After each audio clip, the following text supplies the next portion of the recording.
दोस्तों 7 मार्च को हमारा कक्षा 12वीं का हिंदी विषय का एमपी बोर्ड एग्जाम 26 का पेपर होने वाला है। इसलिए लगातार मैं आपकी तैयारी कराते जा रहा हूं और धीरे धीरे आपको करके एक एक टॉपिक तैयार कराते जा रहा हूं। इस वीडियो को देखने के बाद दोस्तों आपके 3 नंबर पक्का हो जाएंगे एमपी बोर्ड एग्जाम 26 में हिंदी के पेपर में। क्या बात है सर, क्या बात है सर। क्योंकि इस वीडियो में हम देखने वाले हैं लेखक परिचय। वीडियो में मैं आपको बता दूंगा कि कौन से लेखक परिचय आपके हिंदी के पेपर पूछे जाएंगे। ओके, उन्हें आप तैयार कर लेते हो तो 3 नंबर आपके क्या फिक्स हो ही जाएंगे। दोस्तों आप जानते हैं कि हमारे पेपर में 3 नंबर का लेखक परिचय आता है, 3 नंबर का कवि परिचय आता है। टोटल ये 6 नंबर को मैं फोकट के नंबर कहता हूँ, क्योंकि ये ऐसे टॉपिक होते हैं जो हमें क्या है पहले से फिक्स होते हैं कि एग्जाम में आना ही आना है, कई परिचय लेखक परिचय आना ही है। कौन सा आना है वो भी एकदम फिक्स रहता है वो। ओके, और आपको नहीं पता तो मैं आपको क्या है बता ही दूंगा। जो मैं आपको लेखक परिचय कवि परिचय बताने वाला हूँ, तैयार कर लेते हैं तो ये आपके 6 नंबर फिक्स हो जाएंगे। पिछली वीडियो में दोस्तों मैं आपको कवि परिचय बता चुका हूँ कौन सा पढ़ना है। इस वीडियो में हम क्या है लेखक परिचय कवर करने वाले हैं। कौन कौन से लेखक परिचय महत्वपूर्ण है और लेखक परिचय को हमें कहां से तैयार करना है वो मैं आपको बताने वाला हूं। तो सबसे पहले बात करते हैं कि पेपर में क्वेश्चन आपसे किस प्रकार से पूछे जाएगा। तो पेपर में क्वेश्चन आता है कि आपको नाम दे दिया जाएगा लेखक का या कवि का, फिर आपसे कहा जाएगा साहित्यिक परिचय निम्न बिंदुओं के आधार पर दीजिए, 2 रचनाएं, भाषा शैली, साहित्य में स्थान। इस प्रकार से आपसे पूछा जाता है। अगर दोस्तों आपका दूसरे नंबर पर भाषा शैली लिखा हुआ है, तो आपको समझ जाना कि लेखक परिचय हमसे पूछा जा रहा है। और यदि भाव पक्ष और कला पक्ष लिखा हुआ है तो आपको समझना है कवि परिचय है। ओके, क्योंकि लेखक की होती है भाषा शैली और कवि का होता है भाव पक्ष कला पक्ष। क्लियर है। टोटल दोस्तों हमारा ये लेखक परिचय 3 नंबर का आता है, तो 2 रचनाएं लिखेंगे 1 नंबर, भाषा शैली के 1 नंबर और साहित्य में स्थान के 1 नंबर आपके मिलने वाले हैं। तो इस प्रकार से आपका अंक विभाजन रहता है। तो अब बहुत सारे विद्यार्थियों को डाउट रहता है कि भैया हमें भाषा शैली कितना लिखना है।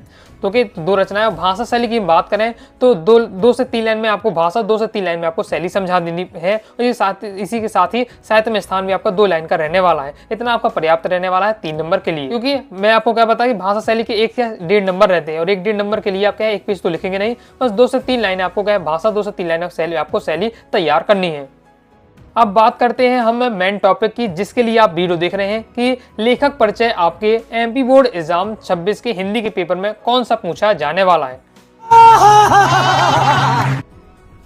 ओके, तो यह बात जानने से पहले आपको क्या है पिछले वर्षों के पेपर में कौन कौन से लेखक परिचय आ चुके हैं उनका एनालिसिस करना पड़ेगा।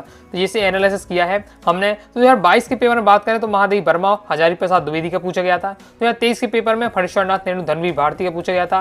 2024 के पेपर में महादेवी वर्मा, फिर हजारी प्रसाद द्विवेदी। तो आपने देखा 2022 में जो आया, 2022 में जो आया वो 2024 में आया हुआ है। ओके, फिर 2023 में फणीश्वरनाथ नेहरू का, धर्मवीर भारती का आया। 2025 में जयंत कुमार और धर्मवीर भारती का आया। तो आपने देखा कि 2023 में जो आया वो आपके 25 में भी रिपीट हुआ है। ओके, तो इस पूरे का एनालिसिस करके हम पता लगा सकते हैं कि आपका कौन सा एमपी बोर्ड एग्जाम 26 में लेखक परिचय आने वाला है। चलिए मैं आपको बता देता हूं।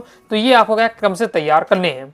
सबसे पहले दोस्तों आपको तैयार करना है महादेवी वर्मा का लेखक परिचय, और जिस क्रम में बता रहा हूं उस क्रम में आपको फोकस करना है। सबसे ज्यादा इंपॉर्टेंट महादेवी वर्मा, फिर उससे नेक्स्ट इंपॉर्टेंट रहने वाला हजारी प्रसाद द्विवेदी, फणीश्वरनाथ नेहरू, जयंत कुमार। लेकिन आपको क्या है पूरे चारों याद नहीं हो रहा, कोई दिक्कत नहीं, 3 एकदम रट्टे होने चाहिए। 3 में से 100% एक आपका रहने वाला है। ओके, तो अब आपको क्या करना, जो लेखक है महादेवी वर्मा, हजारी प्रसाद द्विवेदी, फणीश्वरनाथ नेहरू, जयंत कुमार, इन चारों लेखकों की आपको क्या है 2-2 रचनाएं आपको क्या है कमेंट बॉक्स में कमेंट करनी है। मैं देखना चाहता हूँ आपको कौन कौन सी रचनाएं याद है, क्योंकि रचनाएं थोड़ा आपको मैन रहता है। तो रचनाएं कमेंट बॉक्स में कमेंट कीजिए। तो आप समझ गए हैं कि सबसे ज्यादा इंपॉर्टेंट महादेवी वर्मा का, फिर हजारी प्रसाद द्विवेदी का, फणीश्वरनाथ नेहरू का। इन 3 का तो आपको एकदम तैयार करके रखना है। तीनों में से कोई ना कोई आपका एग्जाम में आपको देखने को मिलेगा। अब बात आती है कि हमें इनको कहाँ पढ़ना है, तो कहाँ से पढ़ना है। तो मैं पहले ये सब टॉपिक पढ़ा चुका हूँ। ओके, तो मैं आपको डिस्क्रिप्शन में लिंक दे रहा हूँ वीडियो की। ओके, तो सभी की वीडियो की मैं आपको डिस्क्रिप्शन लिंक दे रहा हूँ, तो उनकी वीडियो आप देख लीजिएगा, जो मैंने अपनी लैंग्वेज में, ईजी लैंग्वेज में आपको पढ़ाया है और समझाया है। इसके साथ ही जो हमारी प्लेलिस्ट है 12th Hindi topper series MP board exam 26 के नाम से प्लेलिस्ट है। प्लेलिस्ट में भी दोस्तों मैं ये सभी वीडियो का है आपको ऐड कर दूंगा, तो वहां से भी जाकर आप क्या है सभी वीडियो देख लीजिएगा। और दोस्तों आपको क्या है जो टॉपर सीरीज है हमारी 12th हिंदी की टॉपर सीरीज है, उसको आपको जितनी वीडियो है अच्छे से देखकर आप क्या फॉलो करते जाइएगा। कि अगर टॉपर सीरीज को फॉलो कर लेते हैं हिंदी में दोस्तों आप आसानी से 80 में 80 स्कोर कर जाएंगे। बाकी दोस्तों आप क्या है कंप्लीट पीडीएफ मटेरियल प्राप्त करना चाहते हैं तो आपको क्या है हिंदी के कोर्स को जरूर ज्वाइन कर लीजिएगा। प्ले स्टोर से अनुराग साडी क्लासेस ऐप डाउनलोड कर लेना है और वहां से दोस्तों आपको हिंदी का कोर्स ले लीजिएगा। हिंदी के कोर्स लेते समय आपको कूपन कोड हिंदी 80 अप्लाई जरूर कर दिएगा, तो सीधे दोस्तों आपको 100 रुपये का डिस्काउंट प्राप्त हो जाएगा। तो फीस एकदम और कम हो जाएगी, यानी नाम की फीस में कंप्लीट दोस्तों आपको हिंदी सब्जेक्ट का मटेरियल मिल जाएगा, चाहे वो व्याकरण सेक्शन का बुक का हो या अन्य टॉपिक हो। इसके साथ ही वस्तुनिष्ठ, previous year paper, model paper तो सॉल्यूशन के साथ आपको दिया जाएगा। तो कम समय आप आसानी से तैयारी कर पाएंगे, क्योंकि आपके पास रहेगा पीडीएफ मटेरियल। तो आइए दोस्तों, आपको वीडियो से लाइक करें, सब्सक्राइब जरूर कीजिएगा। इसके साथ ही टेलीग्राम चैनल, व्हाट्सएप चैनल को ज्वाइन कर लीजिएगा। डाउट आता है कमेंट से आप जरूर पूछिएगा। मिलते हैं नेक्स्ट वीडियो में, तब तक के लिए बाय बाय।